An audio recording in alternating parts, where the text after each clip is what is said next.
पूर्णा सहकारी साखर कारखान्याचा गळीत हंगाम 2025-2026चा 45वा गव्हाण पूजन समारंभ 31 ऑक्टोबरला कारखान्याचे शेती आणि ऊस विकास समितीचे अध्यक्ष शहाजीराव देसाई यांच्या अध्यक्षतेखाली आणि कारखान्याचे सन्माननीय संचालक हरिभाऊ शेळके आणि सन्माननीय संचालक बबनराव बेंडे यांच्या शुभ हस्ते संपन्न झाला। सदर कार्यक्रमाचे प्रास्ताविक कारखान्याचे संचालक श्री गजाननराव धवन यांनी केले।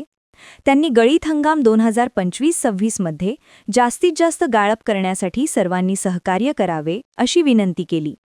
सदर कार्यक्रमास कारखान्याचे सन्माननीय संचालक, परिसरातील सभासद शेतकरी बंधू, तोड वाहतूक ठेकेदार तसेच कामगार युनियनचे अध्यक्ष उत्तमराव लोखंडे व पदाधिकारी, कारखान्याचे सर्व अधिकारी व कर्मचारी उपस्थित होते। सदर कार्यक्रमाचे आभार प्रदर्शन कारखान्याचे कार्यकारी संचालक श्री अमोल पाटील यांनी केले। आज आपल्या कारखान्याचा 45वा गव्हाण पूजनाचा कार्यक्रम या ठिकाणी पार पडला।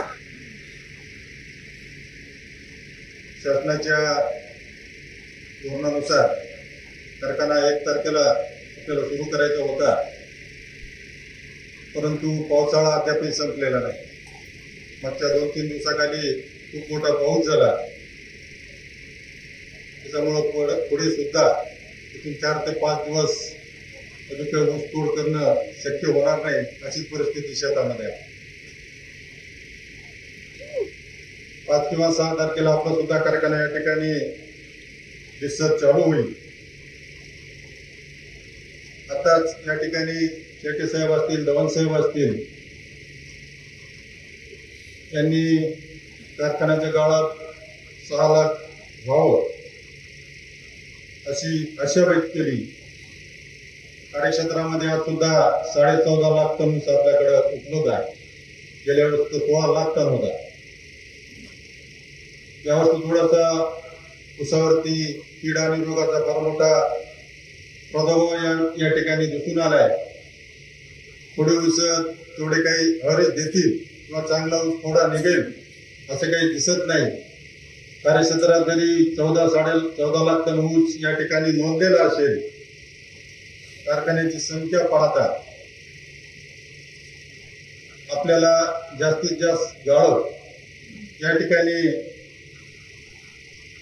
करण्याचं एक आव्हान आपल्यासमोर आहे।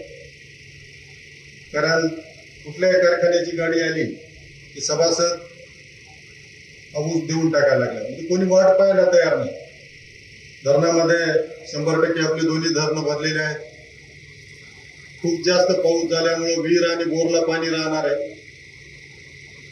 त्याच्यामुळं गेल्या वर्षी जरी गडबड झाली असेल आणि दरवर्षी याच पद्धतीने जर 4 लाख, 3.5 लाख, 4 लाख जर गाळप आपण करू लागलो तर शेवटी ज्या संस्थेचा 12 महिने खर्च भागवायचा तो कारखाना जर 150 दिवस चालत नसेल तर मग हळूहळू कारखान्यापुढच्या अडचणी त्या वाढत जातील। सभासद म्हणून मला आपल्याला सगळ्याला विनंती करायची आहे की थोडीशी इतर कारखान्याला ऊस न देता आली गाडी देऊन टाकला ऊस असं न करता आपल्या कारखान्याचा गाव किमान 5.5 लाख किंवा 5 लाख कसं होईल इथपर्यंत तरी आपल्याला थांबावं लागेल। प्रतिनिधी नंदू परदेशी, NTV न्यूज मराठी, वसमत, हिंगोली।